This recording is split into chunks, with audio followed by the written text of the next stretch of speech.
Hello YouTube. So what we have today, we have iPad A2316. The problem was that customer brought it open device, so he brought this, and then he also brought two of the screen. So initial problem, he said the touch was messing around. So what they did, that's the original screen and that's the new screen. So this is our retailer trade customer was doing it in our region. They were fixing it, and they said that they were fixing it while the battery was on. That battery was on. This is me who separated it now. So what happened here, that this is the battery pin connector, LCD connector. If you see one of the pin here, like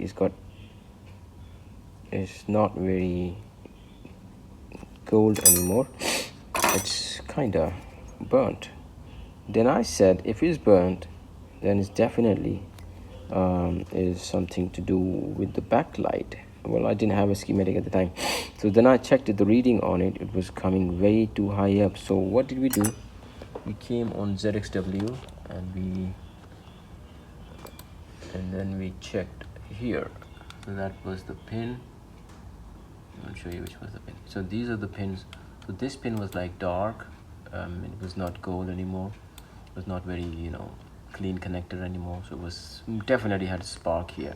So then I checked it here. That reading was like way too much. The diode reading was coming 3.16, which is way too high. Okay, so then with that, it kind of gave me an idea that it's going under the shield. There was a shield here which we removed. The remains are still here, but that was the shield here on it. So we removed the shield, and then we found out this thing, because it doesn't have no reading, no marking at the moment. I mean, what component is called or anything. So that was, I was assuming that should be a filter, and that's where something would have happened when the battery was connected and they were putting a new touch on. So I told the customer, look, whenever you have these kind of devices, you have to disconnect the battery first. If you don't disconnect the battery, you will have issues. So what did we do? We removed the shield, and we found out this filter was here, and that filter is blown. Can you see now? So that was here. So we removed the filter. Now I'm going to do a wire on it, and then we're going to see if we have a different reading here, and then we're going to see if we have a display on it or not. So I just thought to make a quick video regarding this as a reminder for myself and for so many other repairers who are working on these kind of devices, especially after iPhone 6s. All of them are so sensitive. As long as the battery is connected and you're working on LCD, you will definitely have a problem with the backlight filter. Or worst case, there's a whole section, whole circuit. You have to remove the diodes, drivers, capacitors, and the IC. So yeah, be careful with this. So let me fix it, and I'm gonna make a video if that display comes as well.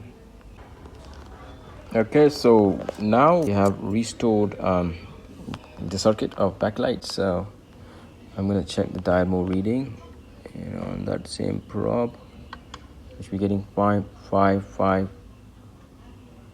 565.60, which is good, because before I was getting it around 3 point, which was stay too high up. When it doesn't have resistance, then it goes too high up. So now we have managed to restore the original reading. I'm going to connect the LCD, and I'm going to see that if we have a display on it. Okay, so we have connected the battery, touch connectors, and LCD connector. Now I'm going to power on the device. Just hold the camera here for a minute. We're going to see if we have a display. Yeah. Sorry. Yeah. So we got a display. Initial problem was touch was flickering, jumping, and all that. Is that still there or not? Okay. Touch on this screen is not working at all. So we have another screen. We're gonna check another screen. What's doing with that? So let me just disconnect this and connect on the screen to see what's happening. And it's disabled as well. Okay, so this is the newer screen. Now we're gonna check if it got touch connector or touch filter as well submitted damage. So let's have a look now. Okay, so this iPad was getting complicated and complicated. So initially customer said the touch was messing around. Then the repairer who was working, they messed up with the backlight was gone, so we fixed that by putting the jumper on it here. Then this touch, see that here, that's the pin, that was the problem. Okay, I don't know if you can see that. Yeah, then we did this. Then we also found out the touch was not working. For the touch, I was checking on the ZXW. This is the touch connector. When I checked the touch connector on the ZXW, 1 second, I'm gonna show you. Okay, where are we? Right, so when we came to the touch connector, so it was showing me that these are the ICs, the touch connectors. So all that touch connectors pins were going, oh, where are you? It was going in these two ICs. So this touch connector and that touch connector, both, wherever you click,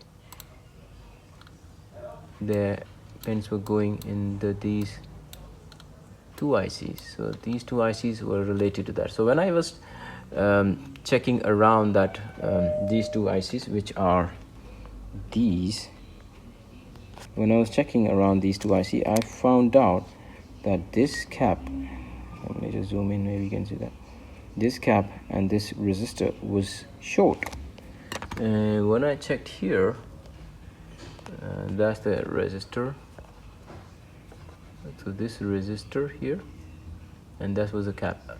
So that was short. So when I clicked on it, it was telling me all that region is like supposed to have some sort of reading.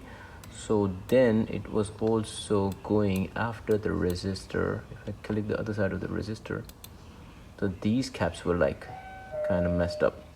It was saying this, these caps are short as well. So when I came here on the board to see these 4 caps, I saw one of them cap was not very good. So we checked the shortage here and we found out that this one cap, I took it off already, that was the culprit. So the shortage was because of that. So this cap, we'll see that if we can show you any clear. I'm trying to find out if I can show you the better angle. Yeah, I don't know if we can see that. Yeah, so that was the condition of the cap and it was short. So cap has been removed, one filter was fixed. Now we're gonna check if we have a display and touch both. Stay with us. Okay, so we have connected LCD touch, battery is there. I not put the screw of the battery, so it's kinda, I'm gonna hold it, then power it on. Power button is on. And now we got a display. Let me see if I can just put the LCD down and then check. Yes, should be okay. So we are in, and it's working. So I'm gonna leave this region. I'm not gonna do this here because I'm gonna leave it for customer to do it. Maybe they have some sort of, you know, restoration stuff and they want to transfer the data from your old device to that. So this is done, and so this place is, so this filter there was for the backlight and that cap region was for the touch. So we fixed that, it's working both, and yeah, so I'm gonna leave that for customer because I think he got the rest of the plates and everything. And this is it from us. This is done. If you have any device like this, do contact us and we will be happily able to help you out. Thank you very much. Ta-da. Have a good day. Ta-da. Bye.